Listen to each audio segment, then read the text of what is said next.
Welcome to another episode of Strictly Businews. I'm Alfonso Santinello. I am here. This is the first Businews Family Roundtable. Yes. Yeah, it is. Awesome. I'm here with Christina Chappell, host of Chappell's Corner. Christina, thank you for coming on. You're welcome. And we're here with Carl Kilfeather, who is going to be host of the up-and-coming Wake Up to Startup. Yay. So, Carl, thank you for coming on. Today's topics, we're going to go over, there's a parents swap, a website where kids can swap clothes. Their parents can do it for them. Etsy CEO steps down, Hertz goes after Zipcar, and Walmart is teaming up with the First Lady. Can I interrupt for a second? No. What's up? Wow. I love the set. Thank you. This is the first time I've been on the set. Good job. Thank you. Okay. Well, you helped too. You know what it looked like. I was trying to sound smart. Like I've never been here, I had nothing to do with it, but okay, thanks. I'll take the credit on that. First up, the website is called ThreadUp, and it launched in 2009 from James Reinhart, Oliver Lubin, and Chris Homer. They pretty much started it as them as adults wanting to swap clothes because instead of spending so much money buying clothes, it didn't really work out. They switched it to kids gear, ended up making it's a $6 billion a year market for them. They have over 200,000 members across the U.S. as of July 20th. They make over $80,000 a day per day in shipping alone. I mean, it's just genius. I mean, they got $7 million in second round funding. They previously already got $1.4 million, so they've actually been doing very well. So ThreadUp is the other concept from Threadless. Isn't Threadless the t-shirt company? Yes, I know, but I mean, are we going to do Thread more next? I didn't know Thread they were. down? Well, I didn't know they were like a. I don't know that they're necessarily related, but you know, I'm just waiting for Thread. Well, so Thread down. but it sounds like the same thing as like Walmart and Kmart. It's the same thing. There's a Mart in it. Oh well, that's why Target went with Target. Target. I thought this was an awesome idea, and these guys are so smart, and it's one of those ideas that you wish you had thought of it. Yeah. I used to work in retail selling clothes, and you think that you do most of your business on Black Friday or something, but the amount of money people spend like for back to school on their kids is just insane. So they're helping people avoid that kind of spending and just kind of diverting all the extra income to themselves. It's awesome. Well, you're not necessarily business related, but you're hearing more and more of communities doing this, and all across the world, and specifically the nation. Get that out. On the news, you see it. Communities getting together, girlfriends doing it as party swaps, and get the wine, get the clothes, have a little fun. But certainly communities are doing it now. So to make some money off of it and do a business. Yeah, sure, why not? They're expecting to hit at least one European and one Asian market before the end of 2012. Where can I sign up? So, I mean, this is a good idea. It's like what Carl said. It's one of those ideas like, damn, I wish I thought of that. Right. But I thought of We business. thought of business I too. thought we have business instead. And it's good for the planet too. Yes, all the you're clothes and everything. reusing stuff. Yeah, recycling. And, yep, exactly. Next up, Etsy CEO steps down yet again. I love this article. The founder of Etsy, which pretty much, if you don't know what Etsy is, get out of the rock you're living under. And then it's pretty much a website that you sell personal, handmade stuff. So clothing, jewelry, art stuff, anything that has to do with vintage and handmade things, that's what you can sell on this site. He's 30 years old, and Chad Dickerson, which is a CTO, is actually taking over his spot. He used to work for Yahoo and a bunch of other places. But Rob Kalin, the founder of Etsy, is the second time stepping down. So I mean, they describe him as quirky, kind of like really like not really like a good business person. Well, I love the part in the article where they quote another interview, and the writer mentions that he was wielding an 8-inch knife while talking. This is from inkmagazine.com or ink.com, whatever, just so we're not being quoted for anything. But yeah, it was a funny article. That's why I looked at it. Did you see the knife I brought in today? I bet it's dainty. Yeah, it's not quite quirky. But I was like looking through. He was on the magazine 4 months ago, and I think the article, and I have it down at the office where it says like, can he handle running the company? Now it's kind of funny. They like Inc. forecast that he was gonna be stepping down or something. It was funny how they kind of. Well, it made me think of Yahoo. Like, the people who can build a company and get it to grow and kind of explode are not necessarily the people who can manage it once it's kind of developed into something bigger. You know what I mean? So the startup people and the operations people aren't necessarily cut from the same cloth. Yeah, that's certainly where you run into founder syndrome with a lot, is when, people start up a company. No offense, I'm not saying that's going to be you someday, but people start something up and it's their baby. They can't, look past what's currently in front of them. So it certainly sounds like that's his issue, but shame on Etsy for letting him come back in again and, going back out, because it damages their brand as well temporarily. Well, they were offered deals from Yahoo and Google and I forgot what other sites they were mentioning, so I'm surprised they actually didn't, not sell out, but quote unquote sell it. Right. If he didn't want to run the business, I would have just taken that nice big paycheck and just given everything away. Right, and start something new. Exactly. That you can grow from the bottom up. Maybe he is slightly business savvy if he's the one who didn't sell it and decided to just But it's step going to be down like again. Groupon got offered this obscene amount of money from Google and declined, and then there's so much going on with competitors of Groupon. Who knows where Groupon's going to be the next few years, if it's even going to be here. So, I'm just saying, should have taken the money. He should have sold out. Yeah. Sellouts are sometimes the way to go. So next up, Hertz is going after Zipcar. The way they're going after them is they're changing the way their payment program was in place. They created a new program called Hertz On Demand, which is they're calling it a car sharing service on steroids. Is that literally what they said, or is that? Yeah, that's what the article said. Yep, I wrote it down to quote it because then that's why I went like this. Steroids. Yes, not from Alfonso. The new Hertz On Demand offers an array of perks that its major competitor can't touch. Among them, no enrollment for annual membership fees, cheap hour rates, which actually start at $5 an hour, which is really cheap. GPS in every vehicle, in-car customer service communication, $250 insurance deductible, one-way trips to the airport, luxury cars like Cadillac Escalade Hybrid, and other electric vehicles like the Chevy Volt and Nissan Leaf.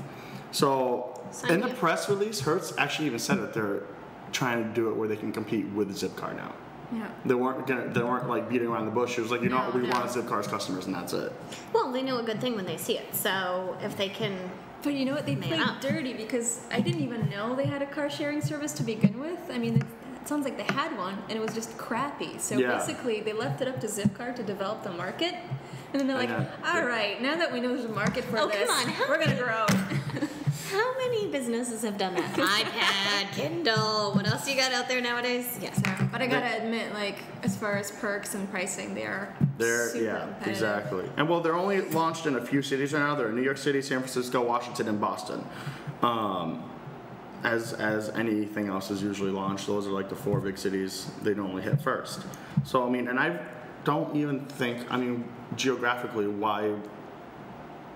there's no Zipcar around here. Not in Western Mass. It's major metro areas. Yeah. So this program might not even be offered for people in our area, which is kind of the outskirts of the city. What I didn't realize too is that Zipcar's not really making any money right now, and they don't have the bankroll that Hertz does. Exactly. From other stuff, so they could really get hurt by this. Well, and if Hertz came out here, hold on, shameless plug. So I rent a car from an unnamed place about 6 times a month. It'd be really great to have something like this Hertz out in Western Massachusetts. Well, I wonder if anyone would try to approach Zipcar and making an offer with them, like Enterprise or Avis. Is that the other one? Yes.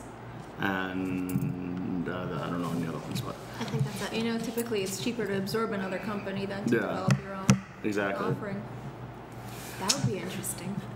Maybe you should bankroll it. I hope they give you some kickbacks when they go for your idea. Yeah, I know. I got to patent everything I say. Good luck with that. I need to have a little lawyer walking with me, patenting everything I say. Lastly, Walmart is teaming up with the First Lady, Michelle Obama, for pretty much putting in grocery stores where there are no grocery stores.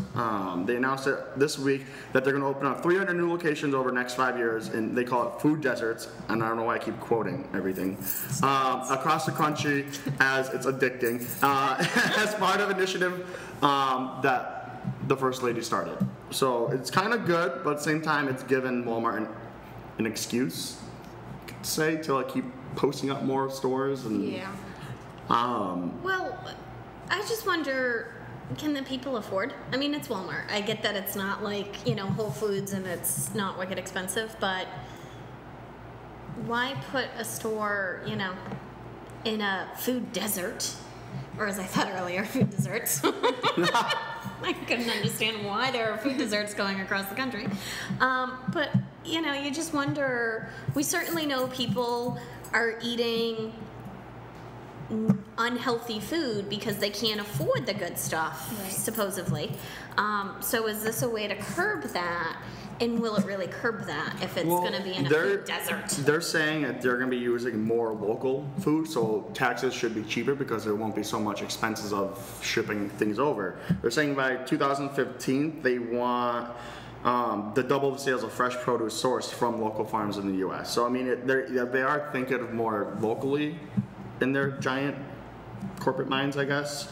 But they also expect to invest over $1 billion in global fresh food supply chain in the next 5 years. So they're doing it where I think they're building stores, but they're also micro sourcing. So stuff. I'm waiting for Walmart to come up with a way to produce rain for Texas right now because now all the cattle are dying because of the drought.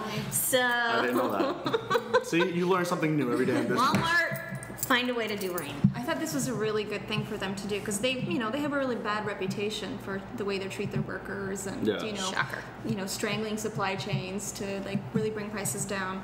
But here's a case where a smaller shop might not be able to bring lettuce to people that normally eat ho-hos all the time. And they have this amazing. Don't knock the ho-ho. No, they have this amazing infrastructure and this logistical might that other companies don't, so they can actually bring good Well, you food gotta think to about people that are eating, hamburger helper.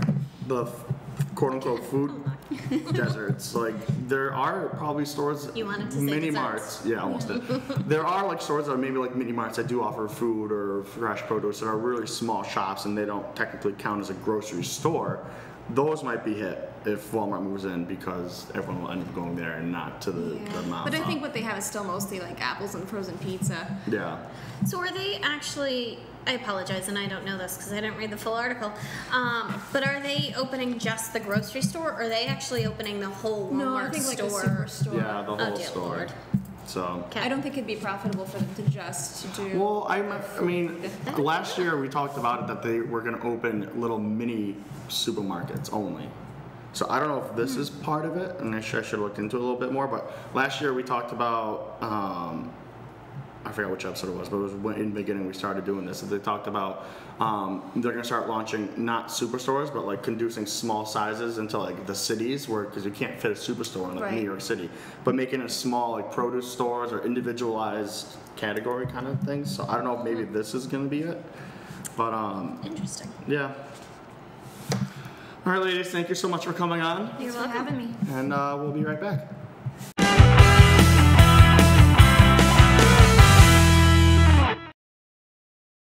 And welcome back to the Strictly One-on-One. I'm here with Natasha Clark and Mara Hunter of Linus Magazine. Ladies, thank you so much for coming on. Thank you. So what is Linus Magazine for the viewers that don't know?